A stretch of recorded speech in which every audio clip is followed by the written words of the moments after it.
नमस्कार दोस्तों। आज का टॉपिक है डर। मैं डर के बारे में आपको डिटेल इन्फॉर्मेशन इस वीडियो में देने वाला हूँ।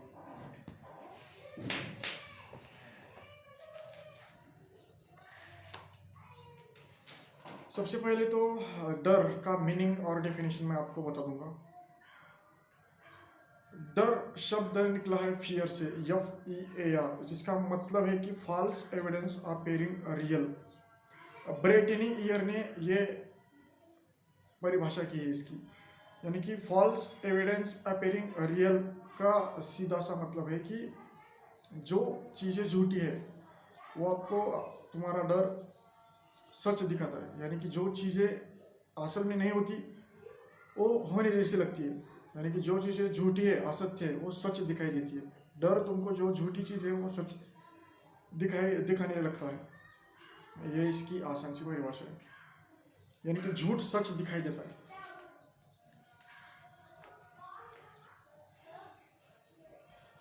दोस्तों, डर एक आपकी कल्पना होती है, इमेजिनेशन होती है, और इसमें दो एलिमेंट होते हैं। फियर में 2 एलिमेंट्स होते हैं। पहला एलिमेंट्स वो कि आप अपने खुद के इमेजिनेशन से डर को क्रिएट करते हैं।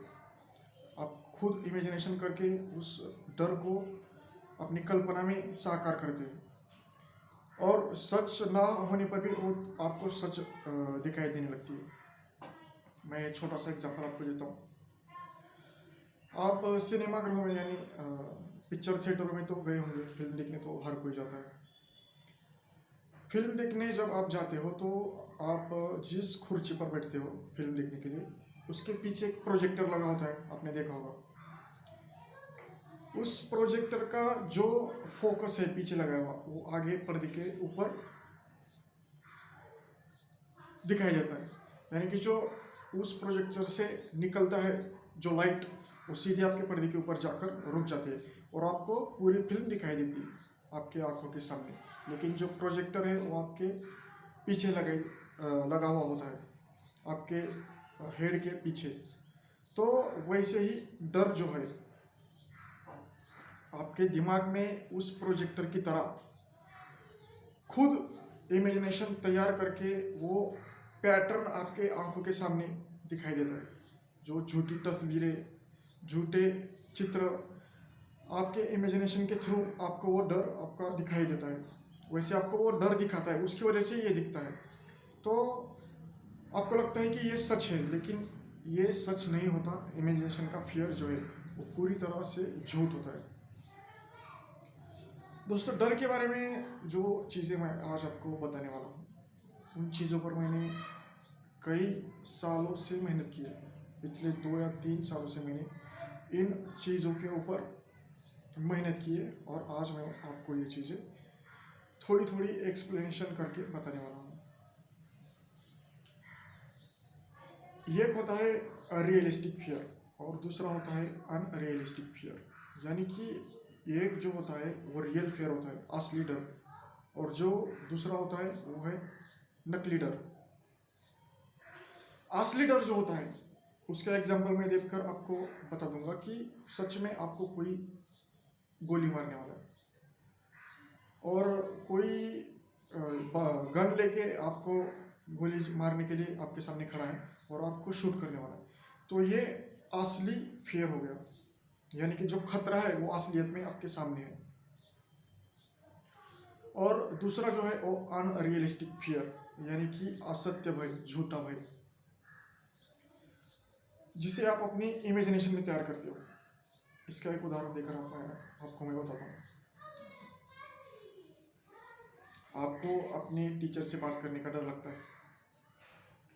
आपको एक दिन कॉलेज से छुट्टी लेनी है, आपका कोई पर्सनल काम है, और आपके कॉलेज में अटेंडेंस 75% कंपलसरी है, वरना अगर आपकी अटेंडेंस 75% नहीं हुई तो वो आपको हॉल टिकट नहीं देंगे। ऐसी कंडीशन है आपके कॉलेज की, आपका कॉलेज बहुत स्ट्रिक्ट है। तो आप क्या करेंगे कि छुट्टी मांगने के लिए तो आपको टीचर्स के पास जाना पड़ेगा, उनको बोलना पड़ेगा कि मेरी मेरी ये प्रॉब्लम है, मुझे ये क्या 2 दिन की या 4 या 5 दिन की छुट्टी चाहिए। तो आप करोगे क्या कि आप टीचर्स के सामने जाने से डरोगे, उनसे बात करने में डरोगे कि मैं अगर पूछूंगा मेरे टीचर से मुझे छुट्टी चाहिए, अगर कहूँगा मेरे टीचर से तो वो मुझे डांटेंगे या छुट्टी नहीं देंगे। ऐसे आप कल्पना अपने दिमाग में करते हो। टीचर्स को पूछने जाने से पहले आपके दिमाग में ये कल्पना शुरू हो जाती है, तो इसे कहते हैं अनरियलिस्टिक फियर, जो आप अपने कल्पना शक्ति में तैयार करते हो, उसका निर्माण करते हो। अब ये दो एलिमेंट हो गए डर के। और एक चीज आपको डर के बारे में बताता हूँ। डर एक सिक्योरिटी सिस्टम है। इसका एग्जांपल कैसे कि जो डर है वो डर हम लोगों को खतरे से बचने का काम करता है। यानी कि अगर हम खतरे में होते हैं तो हमें उस खतरे से दूर भागने के लिए या उस खतरे का सामना करने के लिए डर हमको तैयार करता है सिचुएशन के हिसाब से।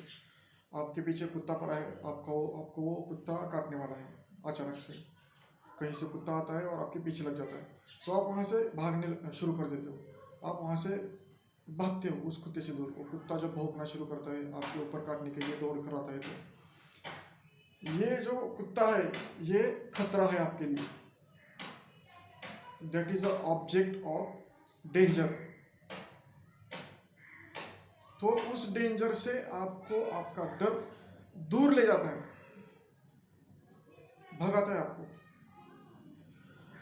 जो डर चीज है वो पूरी यूनिवर्स में और पूरे ह्यूमंस में एक समान होती है।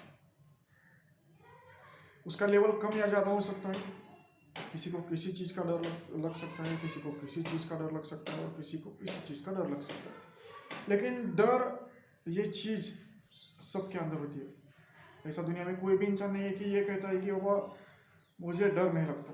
या तो वो झूठ बोल रहा है या तो वो पागल है। इसका मतलब यही हो सकता है, क्योंकि जब हम पैदा होते हैं तब हमारे ब्रेन में एक सिस्टम होता है जिसका नाम है एमिगडाला। वहीं से पूरा फियर कंट्रोल होता है। वो सिस्टम पैदा होती ही रहती है हमारे ब्रेन में। जैसे सेल्स रहते हैं वैसे ही दूसरे सेल्स जैसे होते हैं, वैसे ही वो एमिगडाला सिस्टम हमारे ब्रेन में होती है। और ब्रेन पूरे बॉडी को कंट्रोल करता है, ये तो सब जानते हैं साइंस के हिसाब से। तो नेचर ने हमारे सुरक्षा के लिए ये डर जो सॉफ्टवेयर है वो हमने इंस्टॉल किया है।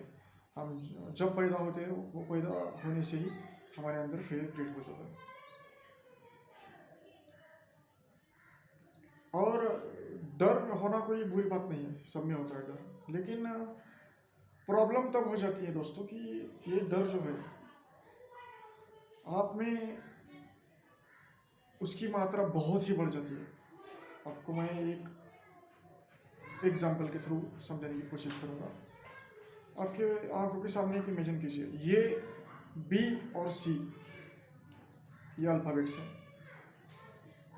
ये यानी कम डर, सामान्य डर जिसे कहते हैं।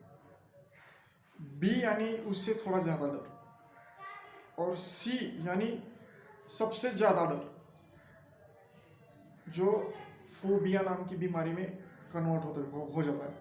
जब डर बहुत ज़्यादा बढ़ जाता है सीक्वेंस के हिसाब से, ये बी और सी रेशो के हिसाब से, तो वो फोबिया में बदल जाता है। उसका फोबिया ये बीमारी है, एक साइकोलॉजिकल बीमारी, जो डर का ही एक खतरनाक रूप है। जब डर हर हद से ज़्यादा बढ़ जाता है तब ये बीमारी हो जाती है। तो दोस्तों प्रॉब्लम तब होती है जब ये डर हमको जो चीज़ हम करना चाहते हैं वो करने नहीं देता। एग्जाम्पल देकर आपको मैं बता दूंगा। मुझे ख्वाहिश है कि मैं स्विमिंग करूं, मैं तैरना चाहता हूँ स्विमिंग टैंक में, नदी में, रिवर में, कहीं। और मैं जब पानी के करीब जाता हूँ तैरने के लिए, तैरना सीखने के लिए, तो मेरे अंदर इतना फियर क्रिएट हो जाता है कि मैं उसकी वजह से उस पानी के करीब भी नहीं ठहरना चाहता। मैं उस पानी से दूर चला जाता हूँ, उस ऑब्जेक्ट से, खतरा, डेंजर से मैं दूर चला जाता हूँ। तो ये होता है फियर। जब आपको किसी चीज़ का डर होता है ना, उस चीज़ को आप टालते हो, उस चीज़ से आप दूर भागने की कोशिश करते हो, उस चीज़ को टालते हो। तो इसी की वजह से मैं स्विमिंग करना चाहते हुए भी नहीं कर सकता, क्योंकि बीच में मेरा डर आता है। तो इसकी वजह से मैं उन चीज़ों को टालने लगता हूँ और घर में आकर बैठ जाता हूँ और खुद को कोसने लगता हूँ कि मैं स्विमिंग नहीं कर पाया। मेरी विल थी स्विमिंग करने की, मेरी ख्वाहिश थी स्विमिंग करने की। मुझे स्विमिंग करना बहुत अच्छा लगता है। जब दूसरे तैरते हुए देखता हूँ, दूसरे लड़कों को, दूसरे बच्चों को, तो मुझ में भी यही फीलिंग होती है कि मैं तैर सकूं। लेकिन जब प्रैक्टिकल करने की बात आती है, जब आप एक्सपेरिमेंटल हो जाते हैं और पानी के करीब करीब जाने लगते हैं, तो आपके अंदर फियर क्रिएट हो जाता है। इतना भयानक फियर क्रिएट हो जाता है कि आप उस चीज़ से दूर हो जाने लगते हैं। आप उस पानी के नज़दीक जाते ही नहीं। तो यही डर जब सामान्य रहता है, यानी कि आपको तैरना नहीं आता और जब आप पानी में गिर रहे हो, तब ये डर लगना एक नॉर्मल चीज़ है। आपका एक्सीडेंट हो रहा है, यानी कि कौन सा एक्सीडेंट, पानी में गिरने का। आपको कोई धक्का मारने लगता है पीछे से, आप रिवर के बाजू में खड़े हो, तब आपको फियर क्रिएट होता है और आप उस चीज़ से बचते हो, बाहर आने की कोशिश करते हो, संभल जाते हो धक्का देने के बाद। ये नॉर्मल चीज़ है। लेकिन जब ये चीज़ फोबिया में तब्दील हो जाती है, तब आप उस पानी में जाते ही नहीं। आपके अंदर फियर क्रिएट होता है, इतना ज़्यादा फियर क्रिएट हो जाता है कि आप कभी भी तैर नहीं सकते, कभी भी पानी के करीब नहीं जा सकते। ये हो गया फोबिया का पहला एग्जाम्पल। दूसरा एग्जाम्पल कि आपको पब्लिक स्पीकिंग करनी है, आपको प्रेजेंटेशन देना है, आपको स्कूल में भाषण करना है, या आपको कोई पार्टी में आपको बोलना है, या बर्थडे पार्टी में आपको कन्वर्सेशन करना है। 10-15 लोग हैं, वहाँ जाकर आपको बात करनी है, कुछ कहना है, उनसे प्रेजेंट करना है, खुद को इंट्रोड्यूस करना है खुद को। तब आप में फियर क्रिएट हो जाता है। इसे बोलते हैं कि public speaking fear, speech fear. Psychology में इसके अलग अलग नाम हैं, लेकिन इसका मतलब यही है कि आप पब्लिक में जाकर बात नहीं कर सकते, आप स्टेज पर खड़े होकर बात नहीं कर सकते। पब्लिक स्पीकिंग फियर इसे कहते हैं। ये फियर इतना बढ़ जाता है कि आप जब माइक के सामने जाते हो, स्टेज पर जाते हो, तो आप में फियर क्रिएट हो जाता है, बहुत ही ज़्यादा फियर क्रिएट हो जाता है। आपके हाथ पैर थरथराने लगते हैं, आपके हार्ट बीट बढ़ जाने लगती है, और आप क्या करते हो, उस चीज़ से पीछे आ जाते हो, आप बोल नहीं पाते। जो फियर में एक एलिमेंट्स है, एक बात आपको मैं डर के बारे में बताना चाहता हूँ कि जो फियर होता है और जो फियर का ऑब्जेक्ट होता है, जिस चीज़ से आपको डर लगने लगता है, ज़्यादातर वो चीज़ें असल में उतनी खतरनाक नहीं होती जितना कि डर हमको उस चीज़ के बारे में बता रहा है। यानी आपको एग्जांपल देकर मैं आपको कहता हूँ, खरगोश वो बिल्कुल खतरनाक नहीं होता, काटता भी नहीं, सॉफ्ट होता है पूरी तरह से। लेकिन अगर आपको उस खरगोश का फियर है, उस खरगोश का फोबिया है, तो आप उस खरगोश के सामने जाने से डरते हो, उसे छूने से डरते हो, उसको हाथ में उठाने से, उसे प्यार करने से डरते हो। क्यों? क्योंकि आपके अंदर उसका अनरियलिस्टिक फियर है, आपके अंदर उस चीज़ का फोबिया है। डर इतना बढ़ जाता है कि खरगोश को सामने देखकर आप चिल्लाने लगते हो जोर जोर से। इसकी मात्रा अगर बढ़ गई, फोबिया की मात्रा, तो पैनिक अटैक में बदल जाती है। पैनिक अटैक यानी ब्रेन में झटके आने लगते हैं, फियर से चक्कर आकर गिरने लगता है इंसान, फियर की वजह से। फियर इतना बढ़ जाता है, वो सब लास्ट स्टेज है फोबिया की। लेकिन खरगोश का एग्जांपल देकर मैं आपको सिर्फ इतना बताना चाहता हूँ कि जो अनरियलिस्टिक फियर है, उसके बारे में भी हमारा फियर जो है वो रियलिस्टिक फियर के बराबर ही हमको अलर्ट करता है। हमारा फियर ये नहीं समझता कि कौन सी चीज़ें अनरियलिस्टिक है, कौन सी चीज़ें अरियलिस्टिक है। ये होगा ये पार्ट। आपको मैं और एक एग्जांपल देकर बताता हूँ।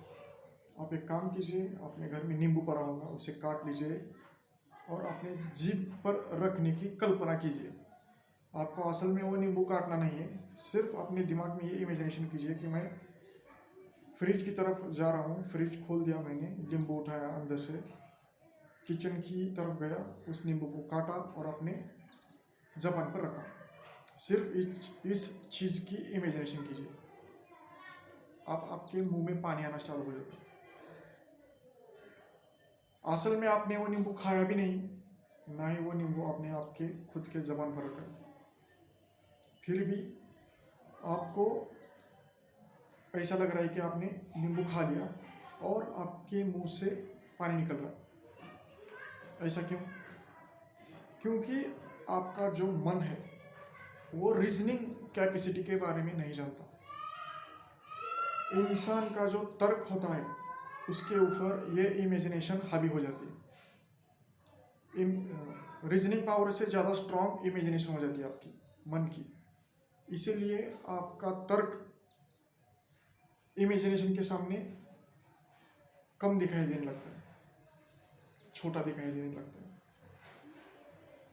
इसी की वजह से जब आप किसी चीज़ से डरते हो जो असल में खतरनाक नहीं है, तो उसकी प्रतिक्रिया आप में रियलिस्टिक फियर और अनरियलिस्टिक फियर में जो अलार्म सिस्टम होती है हमारी सुरक्षा प्रणाली जिसे कहते हैं हम फियर, वो हमें चेताती है, वो हमें सचेत करती है, वो डिफरेंस नहीं कर पाती रियलिस्टिक फियर में और अनरियलिस्टिक फियर में। तो फियर होना कोई बुरी बात नहीं है, फियर कॉमन चीज़ है, लेकिन फियर प्रॉब्लम तब होती है जब फियर की वजह से हम जिंदगी में बहुत सी चीज़ें नहीं कर पाते, खुद को कोसते हैं, हम खुद पर चिल्लाने लगते हैं और जीवन में प्रॉब्लम शुरू हो जाता है उस फियर की वजह से। मैं फियर का आपको और एक एग्जांपल बता देना चाहता हूँ, जो रियल एग्जांपल है। सोशल फोबिया के बारे में आपने सुना होगा, साइकोलॉजी में जिसे खुले स्थान का डर कहते हैं, सामाजिक डर भी उसे कहते हैं, सोशल फियर, सोशल फोबिया। उस फियर में क्या होता है मालूम है क्या, कि इंसान पब्लिक प्लेसेस पर जाने से डरता है। एग्जाम्पल के तौर पर एक केस था, अच्छा खासा लड़का था, उसका नाम मैं नहीं लेना चाहता, उसकी अच्छी जॉब थी, उसका खुद का घर था, अच्छी पेमेंट थी और वो दिन भर काम करता था, रात में आता था और अपनी लाइफ एंजॉय करता था। संडे को हफ्ते भर काम करता था, उसकी लाइफ एज वेल एज अच्छी चल रही थी। तो फिर हुआ क्या कि कुछ उसकी ज़िंदगी में इंसिडेंट हुआ होगा, कुछ चीज़ें उसने सुनी होगी, बुरी चीज़ें, कि बस स्टैंड पर आतंकवादी हमला हुआ है, उसमें कई लोग मारे गए हैं, ये भी एक पब्लिक प्लेस है, या ट्रेन में ब्लास्ट हो चुका है। जब न्यूज़ से हम ऐसी चीज़ें पढ़ते हैं तभी हमारे अंदर फियर क्रिएट होना चालू कर देता है उस एलिमेंट की वजह से। तो उसे भी कहाँ से कोई चीज़ें पता हुई होगी, उसने न्यूज़पेपर पढ़ा होगा। ऐसे ही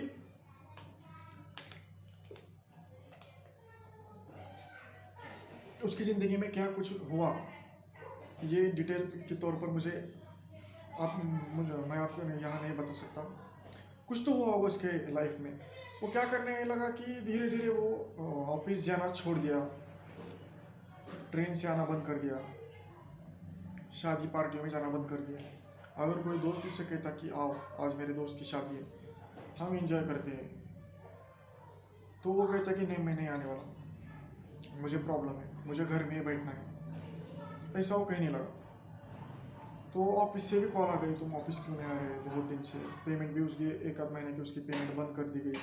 लेकिन वो कह रहा है कि मैं ऑफिस नहीं आ सकता, मेरी ये प्रॉब्लम है, ये वो प्रॉब्लम है, मैं बीमार हूँ, आप मुझे रिज़ाइन कर दीजिए, निकाल दीजिए ऑफिस से, ये वो कहने लगा। घर वाले भी उससे पूछने लगे कि बाबा क्या हुआ है, तू ऑफिस क्यों नहीं जाता, अपने दोस्तों से मिलता क्यों नहीं है, घर के बाहर नहीं जा रहा, ट्रेन से नहीं रह जा रहा, पार्टी नहीं कर रहा, फिल्म देखने नहीं जा रहा दोस्तों के साथ, तो वो कहता कि नहीं नहीं नहीं मैं नहीं जा रहा, मैं घर में ही रहूँगा और ऐसे ही रहूँगा। तब घर वाले पूछते हैं कि अब अगर घर में ही रहेगा तो खर्चा कैसे चलेगा घर का, घर जॉब तो करना पड़ेगा, जॉब तो करना पड़ेगा, काम धंधा तो करना पड़ेगा। बड़ा था वो, लेकिन वो चुप बैठता इसी सिचुएशन पर, और जब कि कोई कहता कि उसे घर से बाहर निकले तो वो घर से बाहर जाता भी नहीं।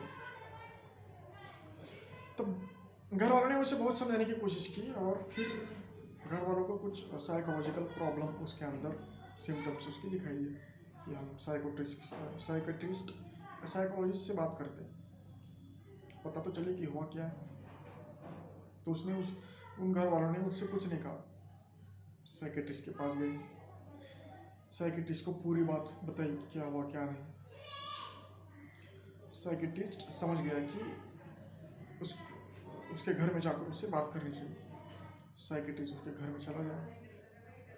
पहले साइकेट्रिस्ट ने उसको कहा कि क्या हुआ भाई, क्या हाल है, कुछ नहीं, नॉर्मल चीज़ है, नॉर्मल बात करता था, खाता था, पीता था, सब कुछ करता था, लेकिन घर के बाहर नहीं जाता। उसे अगर कोई चीज़ चाहिए भी होती, पिज़्ज़ा बर्गर खाना है, अगर कुछ करना है, तो अपने दोस्त से फ़ोन पर बात करके कहता था कि ऐसे चीज़ मुझे घर में ला कर दो, घर में लाने के बाद मैं आपको पैसे दूंगा, या पार्सल लाने के लिए कहता था, होम डिलीवरी लेता था, लेकिन घर से बाहर जाता नहीं था।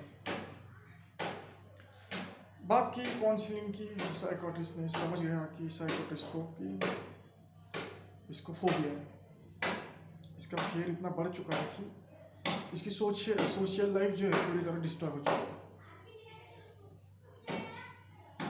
तो ऐसी कंडीशन में होता ये है कि जब वो घर से बाहर निकलने की कोशिश करता तो उससे पैनिक अटैक आ जाता, हार्ट बीट बढ़ जाती थी, नेगेटिव इमेजिनेशन तैयार हो जाती थी दिमाग में।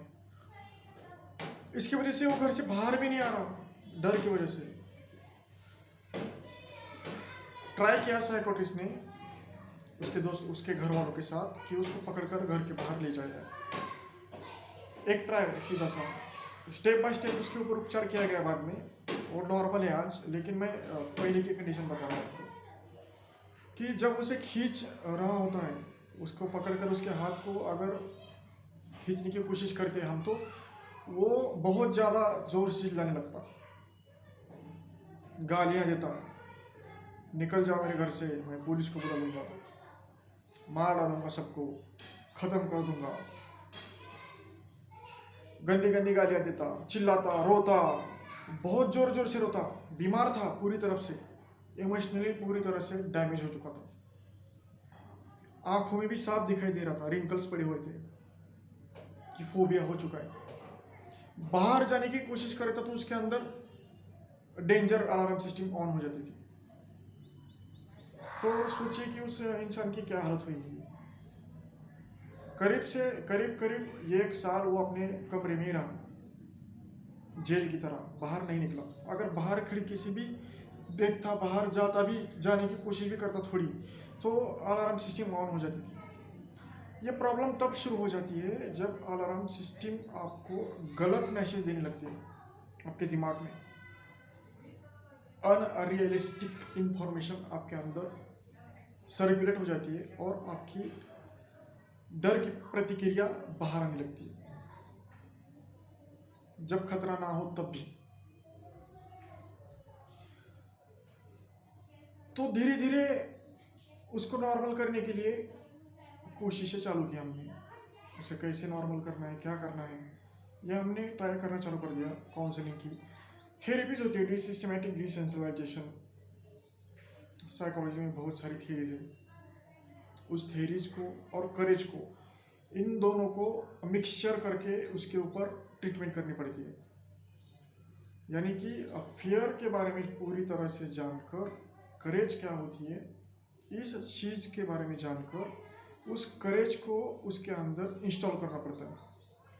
उस फियर की इंफॉर्मेशन पूरी तरह से तो नहीं, लेकिन जो नॉर्मल चीज़ों तक उसको दी जाती है कि वो खुद के फियर को कैसे कंट्रोल करे, अपने फियर से कैसे डील करे, ये पहले पहले नहीं बताया जाता। पहले तो कोशिश ये रहती है कि उसका पहले फियर ख़त्म कर दिया जाए उस चीज़ का, सोशल फोबिया का, और बाद में उसकी काउंसलिंग की जाती है पूरी तरह से।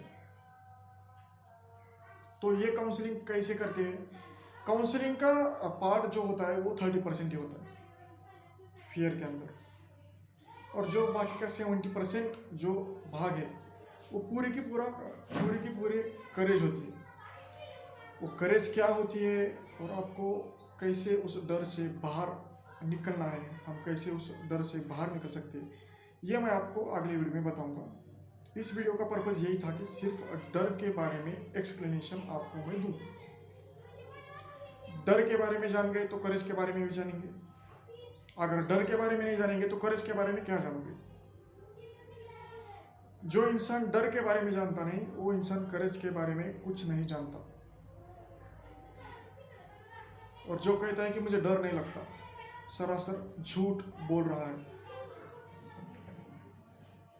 इतनी बात समझ लीजिए, डर लगना कोई बुरी बात नहीं है, ये नेचर में सभी के अंदर बना। लेकिन जो प्रॉब्लम क्रिएट होती है वो ऐसे होते हैं। ए डर, बी डर, सी डर, सी फोबिया, बी ज़्यादा डर, और ये कम डर, नॉर्मल डर। प्रॉब्लम सी में प्रॉब्लम चालू हो जाती है। और डी का पार्ट मैं अभी बता रहा हूँ, डी के बारे में इसमें बताया नहीं कि पैनिक अटैक जो होते हैं वो काफ़ी लास्ट स्टेप हो चुके हैं उस डर की। मैंने जो अभी सोशल फोबिया का एग्जांपल आपको बताया, तो उसको पैनिक अटैक आते थे। तो इन चीज़ों से बाहर कैसे निकलते हैं? हर बार तो आप साइकोलॉजिस्ट के पास, साइकोटिस्ट के पास तो नहीं जा सकते ना। तो आपको ये सीखना पड़ेगा कि करेज होती क्या है। आपको अगर फोबिया है, पैनिक अटैक आते हैं, तो आपको साइकोलॉजिस्ट या साइकोटिस्ट की हेल्प ज़रूर लेनी चाहिए, काउंसलिंग करनी चाहिए उन लोगों से। लेकिन छोटी छोटी चीज़ों के लिए, छोटे छोटे डर के लिए, छोटे छोटे फियर के लिए, या कितनी भी बड़ी फियर हो, आपको अगर ऑन द स्पॉट डिसीजन लेना हो तो करेज की इम्पोर्टेंस आपको लगती है, उसकी वैल्यू आपको वही पता चलती है। और करेज के लिए हर बार आप साइकोलॉजिस्ट के पास या साइकोटिस्ट के पास तो नहीं जा सकते। लेकिन जो नॉर्मल फियर होते हैं वो आप खुद ट्राई करके खुद ब खुद उससे उबर सकते हैं। लेकिन ज़्यादा डर जब हो जाता है फोबिया की तरह, या फोबिया में तब्दील हो जाता है, तो आपको ज़रूर साइकोलॉजिस्ट की, साइकोथेरेपी की ज़रूरत होगी, लेनी चाहिए एक बार। लेकिन मैं आपको यही सिर्फ इस वीडियो में डर के बारे में बताऊंगा, उसकी थेरेपीज क्या होती है, करेज क्या होती है। और जो मैं आपको इतनी बात समझ लो कि डर दुनिया में सभी के अंदर होता है। जो आर्मी में लोग काम करते हैं, बड़े बड़े ऑपरेशंस करते हैं, पैराट्रूपर्स होते हैं, स्पेशल एनएसजी होती है, पैरा कमांडो होते हैं, या रेगुलर आर्मी हो, कोई भी डिफेंस वाले नौकरी आप ले लीजिए, उनमें जो रिस्की काम जो होते हैं उनके, या स्पोर्टमैन ले लो कोई, या एडवेंचरस पीपल ले लो, सबके अंदर फियर होता है। ये लोग उन फियर से डील करते हैं। हर बार तो वो साइकोलॉजिस्ट के पास नहीं जाते। अगर आपको आर्मी में कोई ऑपरेशन करने के लिए कहा गया, जाओ इस पोस्ट को या इस बंकर को उड़ाना है, इतने इतने आतंकवादी हैं वहाँ, उनको ख़त्म करना है, जाओ इनकाउंटर करने, तो आप साइकोलॉजिस्ट को तो साथ में लेकर नहीं जा सकते वहाँ। या आप कोई क्रिकेटर हो, आपको मैदान पे जाने का डर लग रहा है, तो साथ में साइकोलॉजिस्ट तो नहीं ले जा सकते ना, आपको पब्लिक स्पीकिंग करनी है। लेकिन आपको इन थेरेपीज के बारे में, करेज के बारे में जानना है। तो मैंने खुद के डर कैसे कम किए, मुझे भी बहुत चीज़ों का डर था, मैंने भी अपने बहुत से फियर ओवरकम किए हैं। क्योंकि मैं 4-5 साल से इस डर के ऊपर रिसर्च कर रहा था, करेज के ऊपर रिसर्च कर रहा था। मैं पीएचडी का भी स्टूडेंट हूँ, रिसर्च मैं खुद करता हूँ, इसलिए मुझे कोई ज़्यादा दिक्कत नहीं आई। मैंने उन चीज़ों को समझा, करेज को समझा, उनके ऊपर रिसर्च की, करेज क्या होता है उसको अलग किया, फियर क्या होता है उसको अलग किया, दोनों की मीनिंग, दोनों की डेफिनेशन समझी, और मुझे साइकोलॉजिस्ट के कई बुक पढ़े, उसके ऊपर रिसर्च की। इन सब को मिक्सचर करके मैंने अपने फियर को ओवरकम किया। 5 मिनट में डर को भगाओ, 5 मिनट में ये कराओ, 5 मिनट में वो कराओ, डर लगता नहीं, ये सब बकवास बातें हैं जिसके ऊपर कोई रिसर्च भी नहीं है आज तक। ऐसे बकवास लोगों की। हर चीज़ के पीछे एक साइंटिफिक रीज़न होता है, हर चीज़ के पीछे एक साइकोलॉजी होती है, एक साइंस होता है। उन चीज़ों को समझकर उनके थ्रू उनका इस्तेमाल कर कर आप अपने प्रॉब्लम्स को दूर कर सकते हो। जितने कुछ प्रॉब्लम को आप दूर कर सकते हो, मैं सब कुछ प्रॉब्लम नहीं, सब प्रॉब्लम मैं नहीं कह रहा, क्योंकि जितने भी थोड़े बहुत प्रॉब्लम को आप अपनी लाइफ से कम कर सकते हो, तो इन्हीं चीज़ों का इस्तेमाल करके आप कम कर सकते हो।